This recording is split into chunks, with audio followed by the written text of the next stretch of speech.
So you guys turned me on to this Twitter feed, the kind of in-depth SEC football stats Twitter feed. I don't even remember exactly what it was called, but there was just great information. Clark Brooks was the guy behind that Twitter feed. He's the SEC stat guy that does the in-depth stat breakdowns for offenses in the SEC.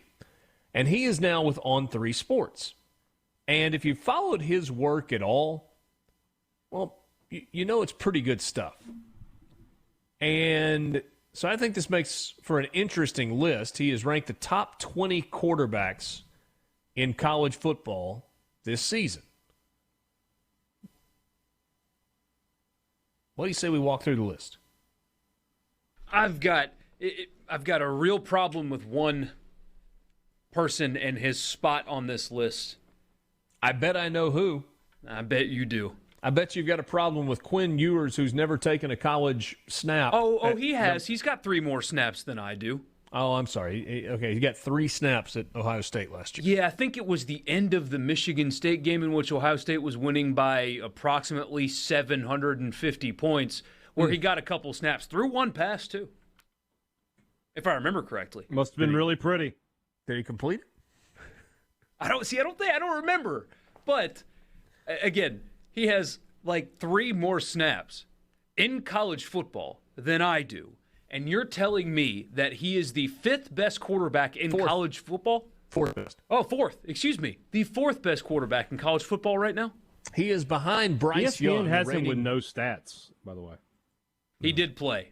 He did. I saw it. Maybe he just handed the football off. Yeah. He may not have thrown a pass, yeah. Bryce Young, the reigning Heisman Trophy winner, is number 1 on the list. C.J. Stroud at Ohio State is number 2 on the list. Caleb Williams at Southern Cal, formerly at Oklahoma, is number 3 on the list. All good there, right? No problem. All good there. No problem. Don't really have an issue. No problems. Then you've got Quinn Ewers, potentially the starting quarterback at Texas, as the 4th-ranked quarterback in college football this year. That doesn't make a lot of sense to me. Said differently, that don't make no sense. Quarterbacks are like the only players, I swear, that get the kind of treatment that first-round picks get in the NFL.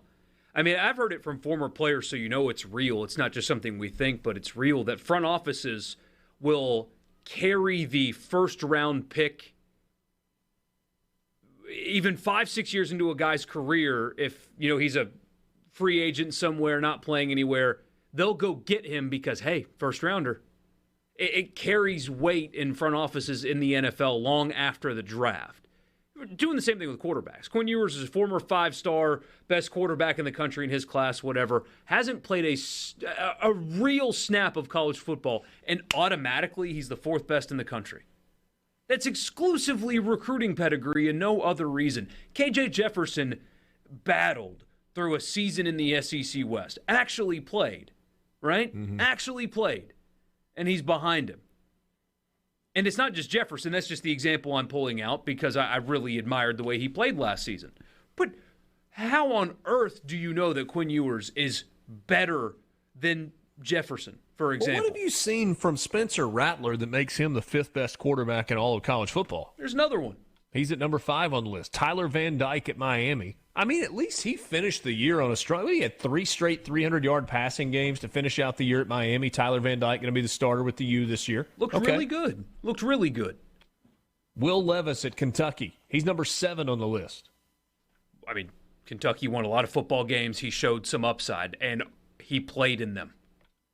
I kind of think he's probably rated a little higher than he should be there, but okay, I'll go with that. KJ Jefferson at 8. Brennan and Armstrong at Virginia at 9. Had some really nice moments for Virginia. Good player. At 10, Jackson Dart.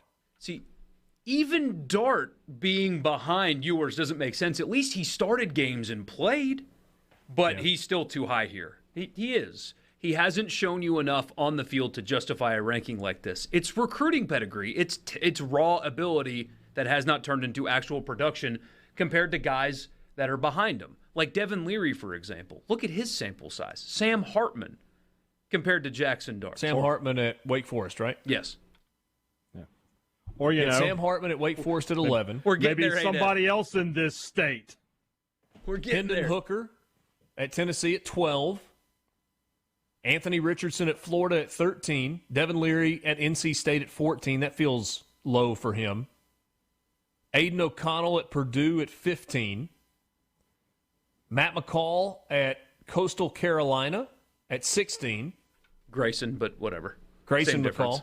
There was a Matt McCall somewhere along the way. Oh, he's a basketball coach. It doesn't Sorry. matter what his name is. Grayson McCall. Phil Jerkovic at Boston College at number 17.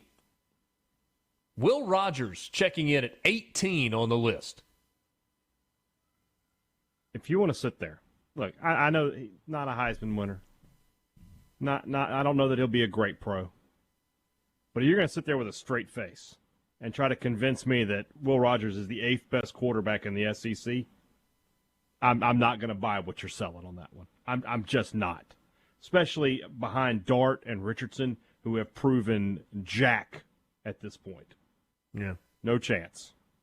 And even if you want to say Will Rogers gets knocked a little bit because of the system in which he plays, and it's a system that just is going to generate numbers, like I'll hear that argument, but I think the point you're making is a good one.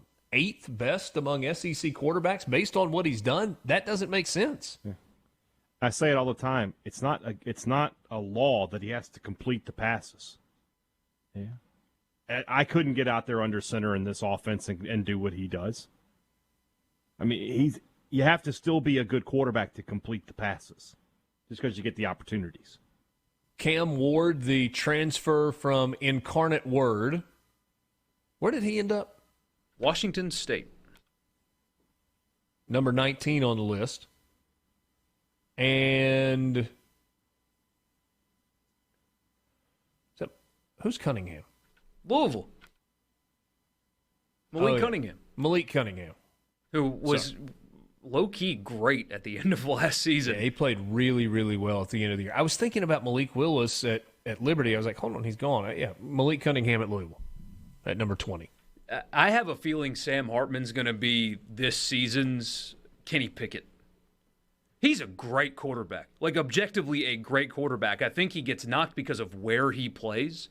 But when you watch him play, he's got all the characteristics that Kenny Pickett has. I think he's this coming season, remember that name, watch him if you can. I know it's hard to find ACC games with their awful TV deal. Sam Hartman is a high-level college quarterback, and he does not get the credit for it.